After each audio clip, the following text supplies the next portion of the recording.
மணப்பெண்ணின் பிரத்யேகமான திருமணம் Vivaha the Chennai silks. GT Holidays, South India's #1 travel brand.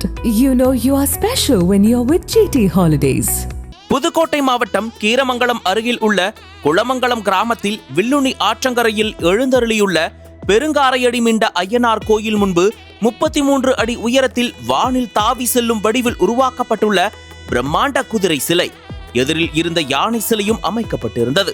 பல வருடங்களுக்கு முன்பு யானை சிலையை காட்டாற்று வெள்ளம் அடித்து சென்றாலும் குதிரை சிலை ஆற்று வெள்ளத்தாலும் அசைக்க முடியவில்லை. அதனால் மாசிமக திருவிழாவில் பிரம்மாண்ட குதிரை சிலையை காண லட்சக்கணக்கான மக்கள் திரள்வது வழக்கம். ஒவ்வொரு வருடமும் மாசி மகத்தன்று புதுக்கோட்டை, தஞ்சாவூர், திருவாரூர், சிவகங்கை மற்றும் தமிழகத்தின் பல்வேறு மாவட்டங்களிலிருந்தும் பல ஆயிரக்கணக்கான பக்தர்கள் வந்து தரிசனம் செய்து வருகின்றனர். இந்த கோயிலின் சிறப்பே பிரம்மாண்ட குதிரை சிலைக்கு அதே உயரத்தில் காகிதப்பூ மாலைகளை பக்தர்கள் அணிவிப்பதுதான். அதேபோல் பால்குடம், காவடி, கரும்பு தொட்டில்களும் நேர்த்திக்கடனாக பக்தர்கள் செய்து வருகின்றனர். மேலும் மாசிமகம் நாளில் 33 அடி உயரம் கொண்ட பிரம்மாண்ட குதிரை சிலைக்கு அதே உயரத்தில் கிராமத்தின் சார்பில் முதல் மாலை அணிவித்த பிறகு நேர்த்திக்கடன் உள்ள பக்தர்கள் லாரி, கார், வேன்கள் மூலம் பூமாலை மற்றும் காகித பூ மாலைகள் அணிவிப்பதும் மறுநாள் தெப்ப திருவிழாவும் நடத்தப்படுகிறது. கடந்த பல வருடங்களாக பிரம்மாண்ட குதிரை சிலைக்கு மாலைகள் அதிகமாக அணிவிக்கப்படுவதால் பக்தர்கள் நீண்ட நேரம் காத்திருக்க வேண்டிய நிலை ஏற்பட்டதால் கூட்டத்தை கட்டுப்படுத்தவும் பக்தர்களின் வசதிக்காகவும் கிராமத்தின் சார்பில் முதல் மாலையை ஒரு நாள் முன்னதாக அணிவித்து வருகின்றனர். அதேபோல் திங்கட்கிழமை மாசிமகம் என்றாலும் ஒரு நாள் முன்னதாக நேற்றே ஆயிரக்கணக்கான மாலைகளுடன் வாகனங்கள் 4 பக்க சாலைகளிலும் அணிவகுத்து நிற்பதால் கிராமத்தின் முதல் மாலையாக பூமாலையை சுவாமியின் சிறப்பு அபிஷேகத்துடன் குதிரை சிலைக்கு அணிவிக்கப்பட்டது. முதல் நாளிலேயே ஆயிரக்கணக்கான மாலைகள் குதிரை சிலைக்கு குவிந்துள்ளன.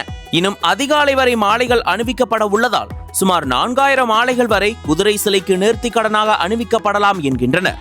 மேலும் சுற்றுச்சூழலை பாதிக்கும் பிளாஸ்டிக் மாலைகள் முற்றிலும் தவிர்க்கப்பட்டு காகிதப்பூ மாலைகள் மட்டுமே அணிவிக்கப்பட்டு வருகின்றன. ஆங்காங்கே அன்னதான ஏற்பாடுகளும் செய்யப்பட்டுள்ளன. பாதுகாப்பு ஏற்பாடுகளை கீரமங்கலம் போலீசாரும் செய்துள்ளனர். சிறப்பு பேருந்து வசதிகளும் மருத்துவ வசதிகளும் ஏற்படுத்தப்பட்டுள்ளன.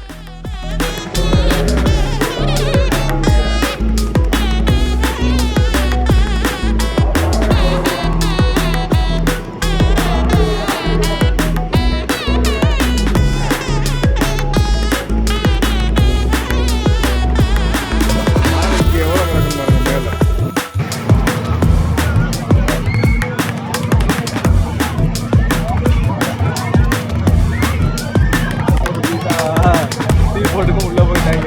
அதை போய் வீடியோ